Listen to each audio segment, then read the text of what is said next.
Hey guys, tonight we're going to be talking about the U.S. Constitution and what it really looks like. And so we're going to break it apart a little bit later on in this unit, but for the purpose of tonight, we're going to talk about the Constitution being similar to a book.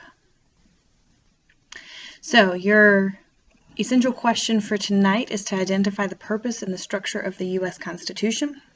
Your vocab is the Constitution itself, the preamble, the articles, the president, the vice president, Supreme Court, amendment, full faith and credit clause, privileges and immunities clause, the Supremacy Clause, and ratification.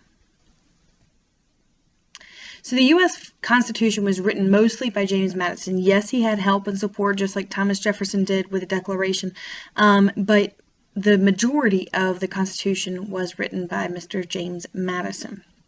So the parts of the Constitution are as follows. The first thing that you will see is the preamble. Yes, we will watch the Schoolhouse Rocks video tomorrow because I know you can't possibly talk about the preamble without watching that video.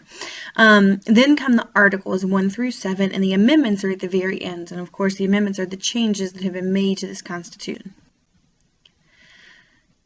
The preamble is the introduction, and it basically tells why this document is being written, and it explains it's to form a more perfect union, establish justice, ensure domestic tranquility, provide for the common defense, promote the general welfare, and secure the blessings of liberty.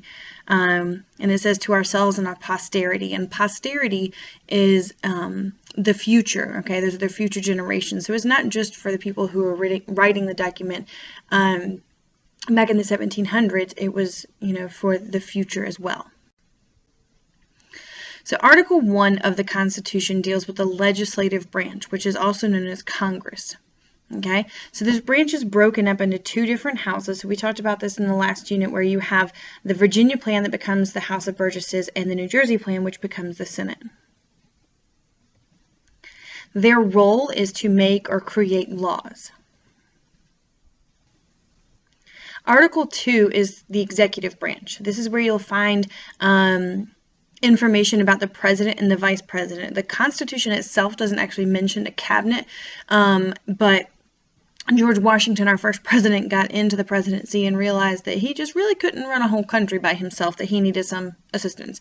And so that's when the cabinet kind of came into play. And these people are the people who enforce the laws. Article 3 is the judicial branch. This is the Supreme and the federal courts. Okay.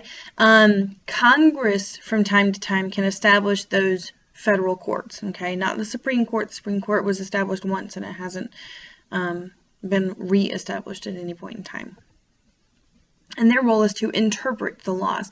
So if you remember pickles, lettuce, cheese, supersized fry, and a juice from the last unit, this is your juice. This is judicial review, where they interpret the laws. They determine whether or not they are constitutional. Article 4 deals with the states and how they're going to treat each other. So if you remember anything about this Constitution, they're still trying to figure out the relationship between the federal government and the states, and this is supposed to help with that. It has two really important clauses, the full faith and credit clause and the privileges and immunities clause. Okay, so we're going to explain both of those. The full faith and credit clause, and I'll just read this to you. It says, any public acts, records, and judicial proceedings of any one state should be given full faith and credit in any other state. So the example is probably easier to understand than the definition. It says, if someone is convicted of murder in North Carolina, they are also considered a convicted felon in California. So you can't just commit a murder in one state and be like, it's cool, I'm moving to a different state, and they will never know, right? Because of course those records are going to follow you. Any judicial proceedings, if you owe child support in one state and you want to move somewhere else, that's fine, but that child support is still going to follow you. Privileges and immunities clause is just pretty much what it sounds like. So any privileges that you have in one state, you should have in another state as well. So citizens of each state shall be entitled to all of the same privileges and immunities of any other state. So North Carolina couldn't decide that only North Carolina residents are allowed to drive in North Carolina, despite how poor drivers are from other states. Okay, so we can't just say only North Carolina people are allowed to drive here. And the next thing we have is Article 5. Article 5 deals with the amendment process, or how to change or add to the Constitution. It's only been done a few times, actually 27 to be exact. And what ends up happening is that it takes 2/3 of Congress to propose or to introduce this, and then it takes 3/4 of the state legislatures in order to ratify or to approve. And this is a process we'll actually talk about in Part 2B of Unit 2. But I just wanted to kind of go ahead and, again, give you a taste of what you will see in the future. Article 6 deals with the Supremacy Clause. And the Supremacy Clause, I'll let you read it right there, but it basically says that the Constitution is the supreme law of the land, that there is no other thing that can outweigh the Constitution. So that means that if a state passes a law and the U.S. Federal government comes up with a different law, then the U.S. government is going to win in that argument. Okay, so it's always supreme. So if you guys remember those political cartoons that we did at the very end of Unit 1, the one with the big house with the little rooms and all the little states are in the little rooms, you still live in the Supremacy Clause's house, right? You still live in the federal government's house. Now, you can do your own thing as long as the federal government doesn't mind. And if it minds, then they'll say something and they're going to win every single time because, of course, we live in their house. Okay, Article 7.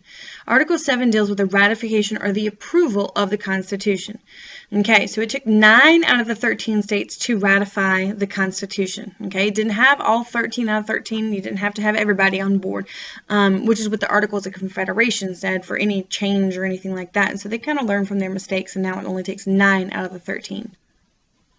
All right, so the amendments are the very end, and those are the changes to the Constitution. So the Bill of Rights, we know, were added almost immediately after the Constitution itself was written.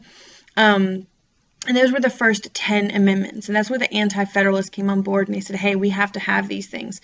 There have also been 27 amendments to the Constitution, so there really have only been 17 major changes after the Bill of Rights were added.